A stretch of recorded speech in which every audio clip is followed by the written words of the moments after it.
Сол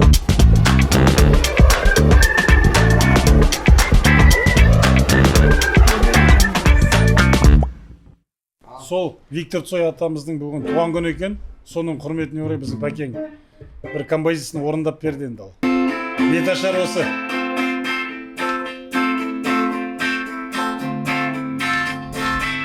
Группа поддержки керек болса?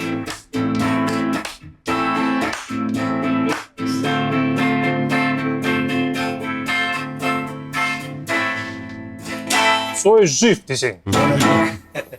Ладно, подкаст түсірейік, Саламатсыздар ма, құрметті көрермендер, қалдарыңыз қалай? Біз кезекті подкасты бастаймыз. Бастамас бұрын біздің арнамызға тіркеліп, көріп болғаннан кейін міндетті түрде лайк басып, комментарий жазып кетіңіздер. Ұмытпаңыздар, достар, рахмет алдын ала.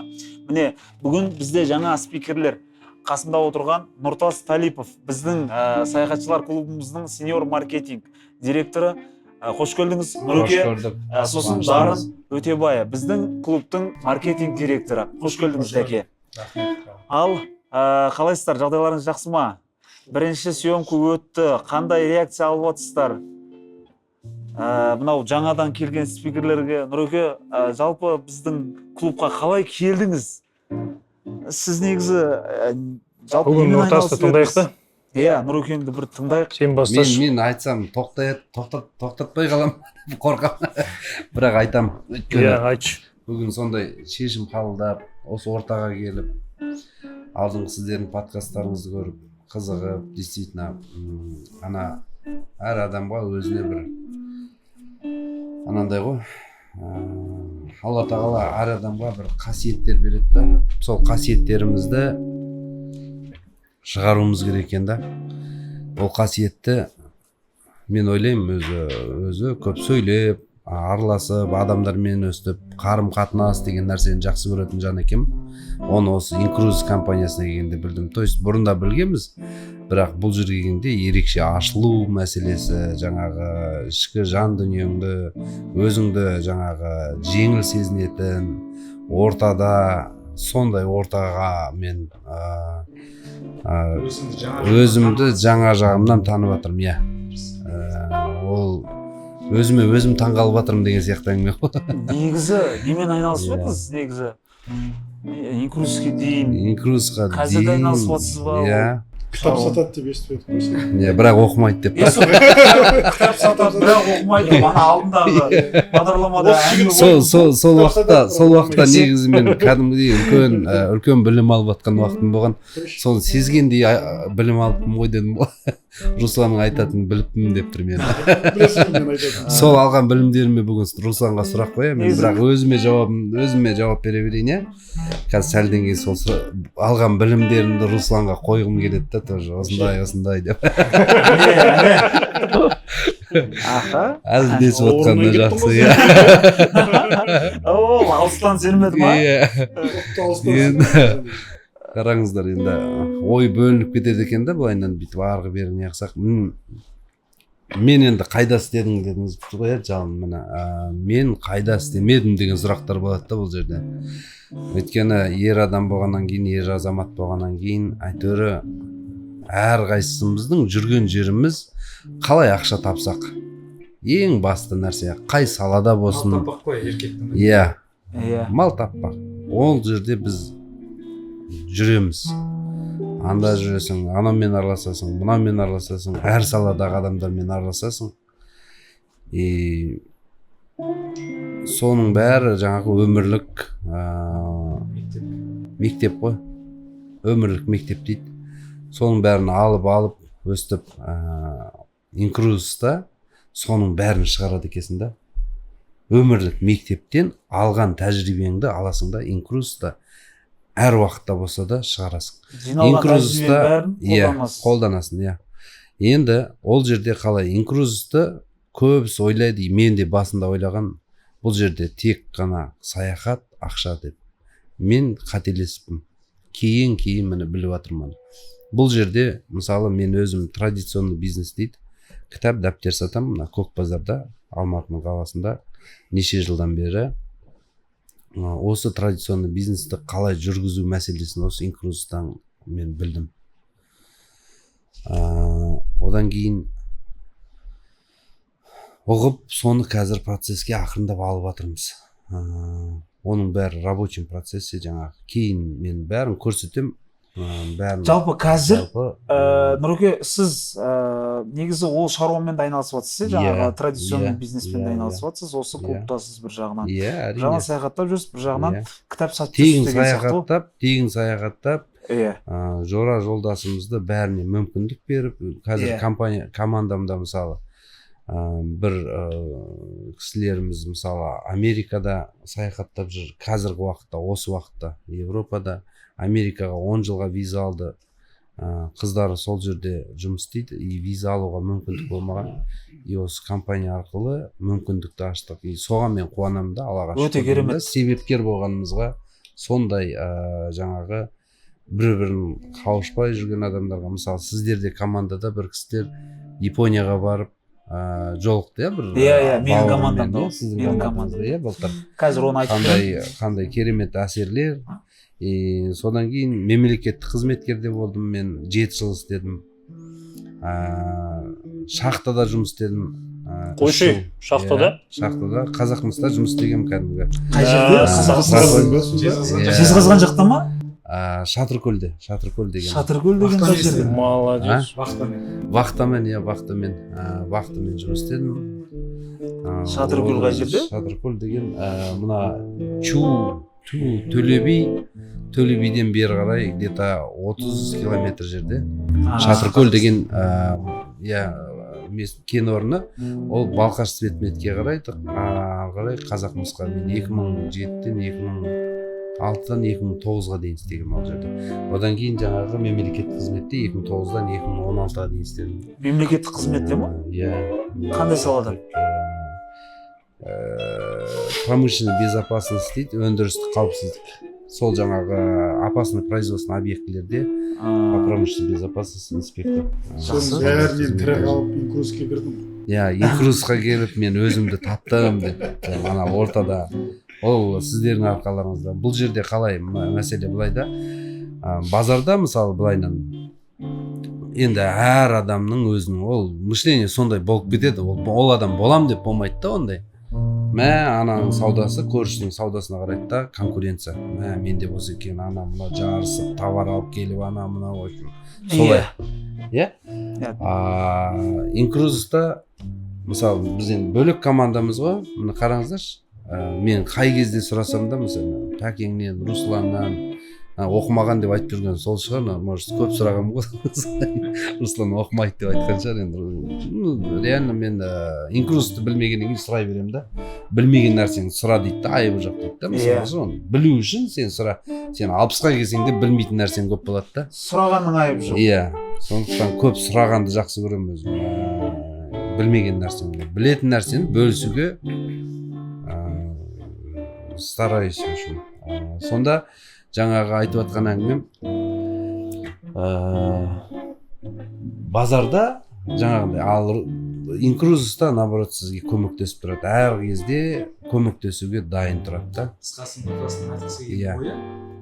Адамгершілік қасиет. Жетістігіне сен қуанасың.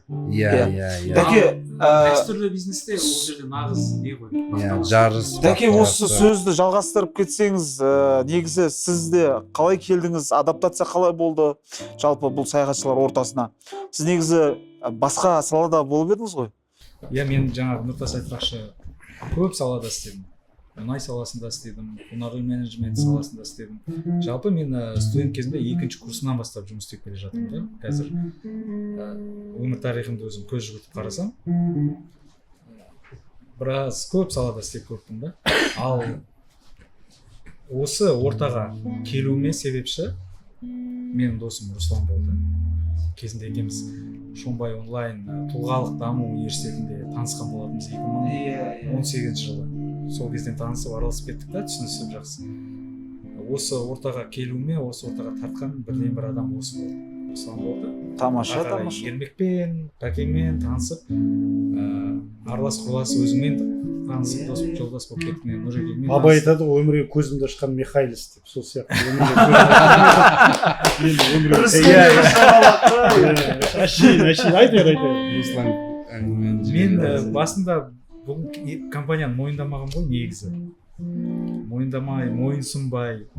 Асау болып па? Иә, қойшы деп. Өйткені бұған дейін осындай желілік компания дейміз ғой. Желілік компаниялар көп тартқан мен. Презентацияларға мен бірде-біреуіне ұстатпай. Абайдың өлеңі кетті. Абай туралы айтып еді. Көзімнің қарасы. Бірде-біреуіне ұстатпай жүріп, бірақ Руслан қоймағаннан кейін көрейін дедім.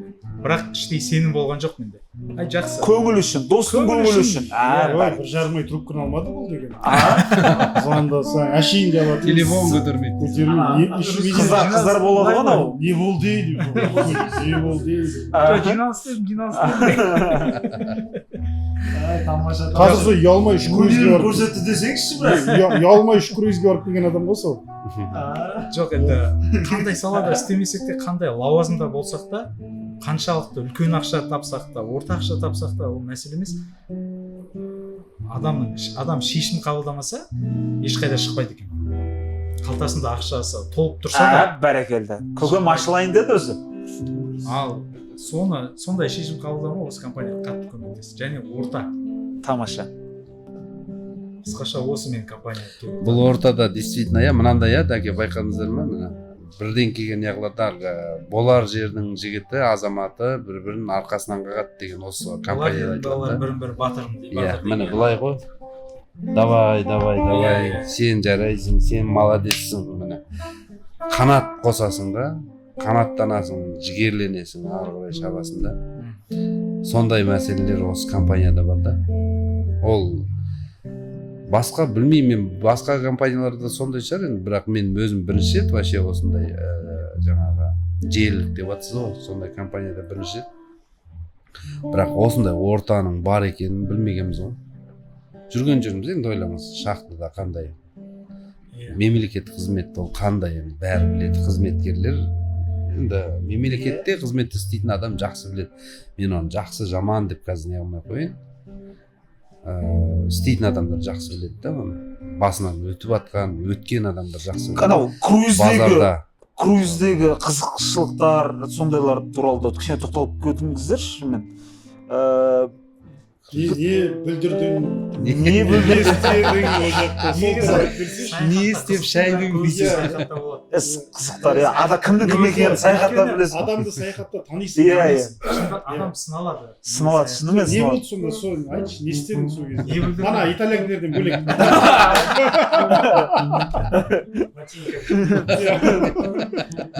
Ұялма, құртас өзіміз бұл жерде айтайық. Ашық қой, ашық. Көрмейді деп қойса, бұл жерге Ашығынан. Қайда кеттің? Қазір. Былай арасында шығуға болады тоже, если что. Қысылып кетсең ма? Жәкең прям шығып кетті ғой прям итальянка ана мынадай деді. Біз енді Алланың қалауымен вообще мен круизға келем деген себебімде біздің әпкем болып келеді, Асема Мұқанова. Астанада ол кісілер кішкене орысша сөйлейді, орысша ұғады, орысша жеткізеді ғой. Біз қазақша кішкене.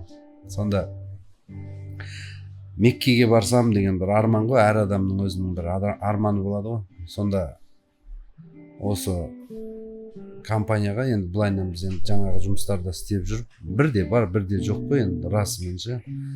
Ана жамауыңды жамайсың, мынаны жамайсың, сонда қашан мен ойлайтын, қашан менде осы Инстаграмнан қарайсың ғой енді бүйтіп елдерді. Анау анда барып жатыр, мында барып жатыр, енді қызығасың, қарайсың. Небір жұлдыздарды қарайсың, осылар ақшаны қайдан табады екен деп. Біз ана базарда, короче. Ана бір базардың орнын жабасың, товардың ақшасын жабасың, кредиттің ақшасын жабасың, короче. Бірін жапсаң, бірін жетпей жатады да. Сонда ойладым да, осы компаниямен мен Меккеге бара аламын ба дедім да. Сен барасың деді. Болды, онда мен жинаймын. Ақшаны жинап. Арасында ренжимін ғой енді Асемге. Как будто мен бір Асемге ақша төлеп жатқан сияқты болып. сондай бір ұғымдар келеді ше, мә деп ше, мен біреуге ақша төлеп отырмын, мынау қашан бітеді, мен бір рет барайын да қояйыншы осын деп. Кредит болды ғой дейсің. Кредит болды ғой анау ше, кәдімгі ше. Қашан бардыңыз алғашқы саяхат? 2021 ма? 2021 декабрінде бардық қой, 16 декабрьде. 21-де карантиннен кейін. Қызыл теңізге бардыңыз. Иә, карантин қай жыл болды бізде? 21-де. Онда біткен кезде біз бардық қой, как раз декабрь, или 22-нің декабрі ма? 21-нің декабрінде ашылды ғой уже. Қай жаққа шықтыңыз? Декабрьде аштық қой. Декабрьде ашылды, Қызыл теңіз. Қызыл теңіз, қараңызшы. Қажылыққа бардым десеңші. Иә, умраға өтедік, жаңағы Дубай, Джидда деген қаланың қазақша атын білесіздер ме? Русеке осы жерде мен сізге мамет сұрақ қойып жіберейін. Джидда? Оқыған адамдарға қойып жіберейін. Мен географ Джидда. емеспін Жоқ, аты қазақ тілі, как раз қазақша аты. Джидда қаласының қазақша аты. Джидданың қазақша аты. Айтшы. Есіме түспей отыр ғой. Сол есімізде болса айтар едік қой. Айта берші. Әже деген ат екен. Әже? Иә, әже біліп жүрейік бұдан кейін. Әже. Әже. Ол жерде Джиддада адам ата Хауана бар ғой, Хауананың жатқан жері. Джидда қаласында. Және бір аңыздар бойынша Иә. адам атамыз бен Хауананың кездескен жері. Иә, кездескен жері сол жерде жерленген, в общем, Хауананың жерленген жері сол жер. Сол үшін Джидда қаласы әженің жаңағы жатқан жері ғой, как бы. Енді адам ата бүкіл адамзаттың анасының жатқан жері ғой енді. Былай қарасақ өте қасиетті жер. Бар. Бүкіл адамзаттың ойлаңыздар енді Алланың жаратқан адам атамыз жаратады қабырғадан Хауананы жаратады. Лайнермен барып қайттыңыздар. Иә, лайнермен Тамаша. барып қайттық. Сонда Джидда қаласына бардық, одан кейін Мекке, одан Джиддадан шығып Ямбудан Медина, Мединадан Сохна, Сафага деген Иордания, Иорданиядан қайттан Джидда, Джиддадан Стамбул, Стамбулдан Көңіл босады дедіңіз ба? Керемет болды. Ол әңгіменді ұзақ, мен бүгінгі подкастта мен ғана сөйлейтін сияқты болып тұрмын. Қысқа қылып айтайын, иә, мүмкіндігімше. Иә. Өйткені ол ұзақ. Короче, не Сол барған кезде Алланың қалауымен жаңа ниет қой, бәрі ниетпен бардық, ниетпен умраға өтеуімізге бардық. Өзім жолдасым Айгерім, 5 баланың анасы, 5 баламыз бар. Туған ағам Алмас, Айнұр, төртеуміз бардық. И жаңағы алдын ала біз 2 күн бұрын бардық та, круизға дейін 2 күн бұрын барып өтедік умраны. Сосын лайнерге келдік, лайнерде жүрдік, жаңағы қалалардың бәрін, жаңағы мемлекеттер бәрін аралап, қайтқан кезде ағам айтады ғой, тағы бір рет өтейік бізде, өткені сол таңертең лайнер түссек, кешке сағат 11-де екен да, умраны 3 сағатта өтейсің, 3-4 сағатта. Біз барамыз, ары бері келеміз, сол жерде 21 апа жүр, Қызылорданың ауылынан. Мен қандай қуандым, сондай үлкен кісілердің біз жүргенге. Мен ойлайтын европейстердің ғана, то есть үлкен кісілері қыдырып солай болатын шығар депші. Жоқ, біздің 21 апаны көрдім да қуандым. 21 апа? 21 апа жүр ғой. Енді санадық қой енді, неше апасыздар депші. Ол не үшін санадық? Иә. Ол жерде не үшін санадық? Ол жерде не үшін санадық? Просто 4 орын болып тұрады, 25 орындық автобус қой, короче. Сонда 4 орын бар деді да, и 21 апа ғой ана жерде. Біз төртеумізді алып кетейін деді. Содан 21 деген. 21 апа. Бірінші қате естіп алады, ойланып тағы 21 апа деді. Сондай да, короче. И сонымен, в общем, несін айтасыз, бардық та, қысқа вариант, я осы. Барып енді қайттан тағы барайық деді ғой. Сол моментте менде кішкене тәкаппарлық оянып қалды. Расымен, Алланың алдында кәдімгідей бір енді өте дұрыс емес істегенімді артынан кейін осознал. Бірақ оны уақытылы түсінген шығармын деп ойлаймын. Өйткені әр нәрсе сынақ келген кезде адам Алланың бірінші есігін алады. Нені? Мә, соны айтсам ба, айтпасам ба. Не деп тәкаппарланды, соны айтсам. Қай жерде тәкаппарланып тұрсың дейсің. Аузыңнан шықты ғой. Иә, соны. Иә. В общем, жаңағы болды. жаңағы эмоция қосып айтсам дейді біз жаңағы не деші ағам барайық деді ғой умраға қайтам мен алдында бір бардық қой тағы бір рет өтейік дейді да тағы да мен айтамын да мен алдында мамамен барып келгем иә ана жерде бәрін өзім жүргізіп жүрмін жаңағы төртеумізді ше қалай өтеу керек екен тәртіптерін бәрін енді үшіншісінде мен үшінші рет келем ба деген сияқты адамдар кетіп қалды ғой тағы да осы жерде короче допускать етіп қойғам ғой в общем әңгіменің ашығысы и ол допускать еткеніміз қалай енді қалай білінеді деген қалай болды деген нәрсе ғой в общем 4 рет барамыз жарайды ағамызға короче жарайды сен үшін барайық деген сияқты әңгіме кетті ойлашы енді қандай ауыр сөздер иә мысалы ше өзің 5 уақыт намаздасың ойладым жоқ короче сен шақырып тұр кеттік деп тұр бірақ иә ал қаншама білесің ба қанша миллиондаған адамның жете алмай жүр қолы жете алмай жүр иә жолы түспей сол нәрседен кейін мен ойладым жаңағы сынақтардан кейін адам мен барам менің ақшам бар мен любой момент намазға келе саламын любой момент мен умраға бара саламын қажылыққа бара саламын ол ауыр сөздер да қанша ақша болса да қанша алла шақырса барасың шақырмаса бармайсың да ол жаққа мүмкіндігің де болмайды ондай сол кезде мен түсіндім да өйткені мынандай момент болды шықтық жаңа 21 апа уже кетіп қалдық ана жерде жағдайлар болды әртүрлі сонымен біз өзіміз таксимен кететін болдық ана жерде ақша деген мәселе ана мынау сол жерде біз алланың құдіретінің шексіздігі не деген деймін да мысалы Дубайда бір кісімен танысқанбыз бағлан деген кісі алла разы болсын мәселе ол ақша не емес просто алла сол нәрселерде ол кісі не үшін айтып отырмын сол жаңағы менің историямда бар да ол кісінің несі ше болған оқиғада в общем Дубайда бір кісімен танысамыз бағлан деген ол кісі жаңағы бізге сопровождать етіп ана мына бәрін көрсетіп жаңағы Буш халифаға қалай ана мына бәрін көрсетеді да өздері ары қарай бір шаруалармен ол кісі постоянно тіршілікте сол Дубайда жұмыс қарым қатынастары бар екен енді сол кісі звондайды ғой біз таксиге отырып жаңағы қалып қаламыз мен ағама ренжимін короче бағлан деген кісі звондайды сізге иә мына сөйтеді да мысалы такси ұстаймыз да отырамыз да көшеге шығып ұстаймыз ғой таксиді ана жердегілер қымбаттатып жүрген ихрамдасың короче бір $100 баратын жерге абыр сабыр болып $500 сұрап есік шығарады біз ана базарда істегеннен кейін анандай жағына бірақ өтеміз ғой арзан варианттарын тауып деген сияқты сөйтіп барып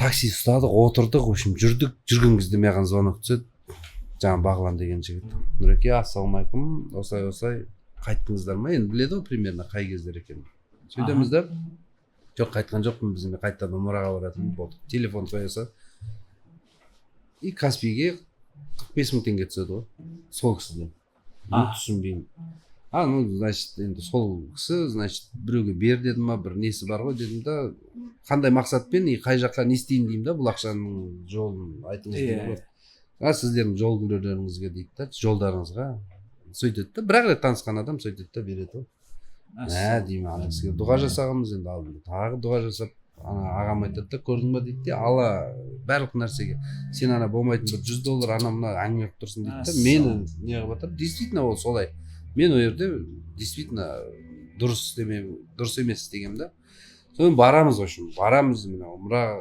Мекке қаласына кіреміз міне қағба тұр кіреміз ана жерде жиналып енді сумкаларымыз бәрін қойып енді документтеріміз құжаттарымыз давай деп жинап отырамыз да мен паспортым қайда деймін ғой жоқ паспортым представляете паспортым қайда паспорт қайда әйелімнен қараймын ағамнан бәрін сумка бәрін ақтаймыз жоқ қой паспорт міне қағба тұр 100 метр жерде сонда түсінемін да мен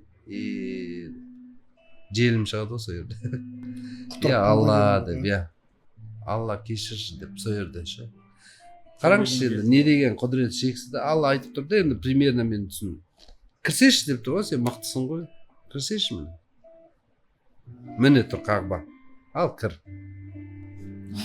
ойлаңызшы сол үшін мен осы әңгімені айтамын да әр кезде ақшам бар мен бара салам кіре салам деген әңгіме жүрмейді адамда алдымен жүрек ниет болу керек та сол кезде барып сені қабыл алдырып ол намазға келе салам ондай емес жүрекпен бәрін келтіріп сонда ғана барасың, сонда ғана қабыл болады, сонда ғана Меккеге бара аламыз. Сондай мәселелер бар да, ол былайынан ой бара салам деген.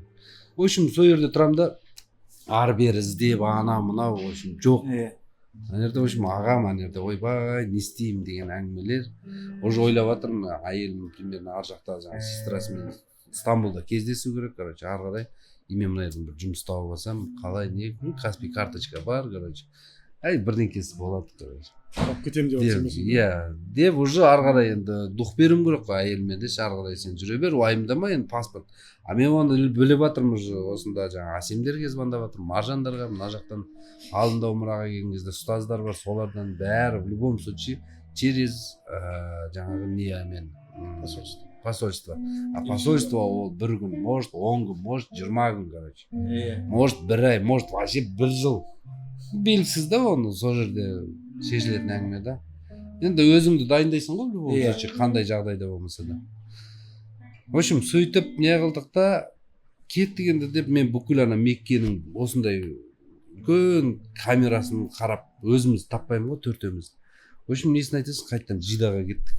Жидаға барып, қарап, таксимен, еще таксидің неше түрлі таксилер. Ана жерде біреу қымбат айтады, біреу не айтады, енді алдында білгеннен кейін бағасын енді біз базарда істеген айтып тұрмын ғой, әрқашан жаңағы бағаға қарайсың ол, қандай момент болса да. В общем, принципиально тұрып не қыламыз да, ана жерде бір жайық баған, в общем, Мазда тоқтайды, $20 деймін ғой, екеумізге ойлашы, 70 км, ана отыр дейді ғой. Ойлашы, қандай неде тұрған адам ана кісі. В общем, ойда дым жоқ, келе жатырмыз, иқрам шешіп тағасын. Сонымен Жидаға жақындап қалдық. Өзімше Жиданы мен паспорт алсам, Жиданы аралаймын деп әлі не осознаю, короче. Представляешь?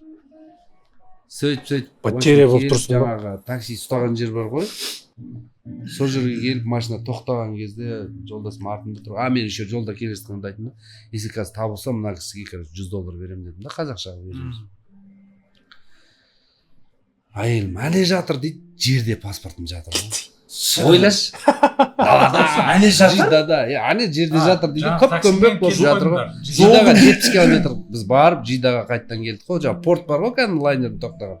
Сол жерге көшеге келіп, көшеден такси ұстаған кезде, настоящий круиз бар. Такси ұстаған кезде сол жерде қолымда түсіп қалған ғой, короче. Жоқ. Мен бір осы. Ешкім теспеген. Алматыда Зеленый базарда жүргенде жүре берген ғой. Ешкім алмаған да, такси жатыр. Ешкім алмаған да, не деген, не деймін да, ендіше. Ана жерде барам да, паспорт аламын да, бүйтіп қараймын өзім. Сүйгеніме жерге шарт, Алла, кешірші, мен жындым деп. Енді мен дұрас қой, ендіше мен мысалы енді бұрылам, тоқтай алмаймын еріксіз. Қазір енді былай айтып отырмын ғой, сол моменттерді айтқанымда тыңдап отқан адам жылайтын да, осы әңгімемді айтқан кезде. Анау жасым аққан кезде тоқтай алмаймын ғой секілді. Таксист не істеді? Әйелім жылап жатыр ана жерде. Таксисттің тағдыры не болды? Таксист несін айтып отыр, жақсы, не деп. Сонымен машинаға отырамын да, $100 берілді ма? Иә, обязательно, міндетті түрде. Берші деймін, жылап отырып, әкеш деп, енді қалтамда мен иқрамда болғам ғой, жаңағы нелерін бәрін енді алдық, сумкада $100 берші деп әйелімнен аламын да, мен де деп берем ғой. Анау маған ба дейді, иә сізге деймін. Иә Алла дейді, мен дұға жасағам, чилдринг деп жатыр. Ойлаңызшы. Ол алады да тақ анау обменник болады. Шекесін ол келеді да, жаңағы сәждеге келеді ғой. Сөйтсек оның балалары ауырып жатыр ма бірдеңке. Маған дұға жасағам дейді да. Соны $100 ғой, енді $100 алады да 300 бірдеңке жаңағы дирхам, реал. И ар жағында мынау бензинге дейді ғой. $20 шығып кеткен адам ғой. Енді ойлаңызшы, сонда қандай мынау не деймін да, мен кейін бүйтіп ойлаймын ғой, соның бәрін енді ол моментте ойламайсың ғой енді. Ол жылап жатыр, короче. Шөбіміз жылап келатырмыз, ойлашы машинада. Алла не дейді, жылайды ғой ол, кәдімгі жыламаған. Инкамбек жылап қойды. О, обязательно ол. Оған қарап мен жылаймын. үлкен жылауық семей екенсіңдер де қойсайшы. Ондай кезде Сондай. өзі, иә, тем более қалып кетейін деп тұр осы. Иә, енді сол момент анаған $100 береміз. Сонда бүкіл әңгімені қорытындай келе, әңгіме қалай? Ойлаңыздаршы, Бағлан деген жігіт ниетімен береді, ана кісі мұқтаж болып тұр, менде ақша бар, мен өзімше қуып жүрмін ғой ердеш, ортадаш. Алла тұрады да, примерно былай дейді да. Сонымен барып, умрамызды Алланың қалауымен өтеп, жаңағы баратын шарттарын жасап, кстати, ихрам шешкен адам болса, бір қой екен. Штраф қой. Соны білу керек, иә. Енді ережелері көп. Ережелері бар. Сол кезде біз Умра жасаған ана кезде. сталкиваться еткен кезде адам уже біледі екенсің да. А оңға дейін мән бермейсің ғой, мысалы ше, штраф не үшін? Ихрам, иә. Маса шығын өтемін. Иә. Ихрам шешіп қойсаң, уже сен қайттан уже неге кіру үшін оң штраф. Бәрін біз істейміз. Ана Айша анамызға барамыз ғой, оған да анда да анда да. Иә. Ешкім Пәк болуың керек қой.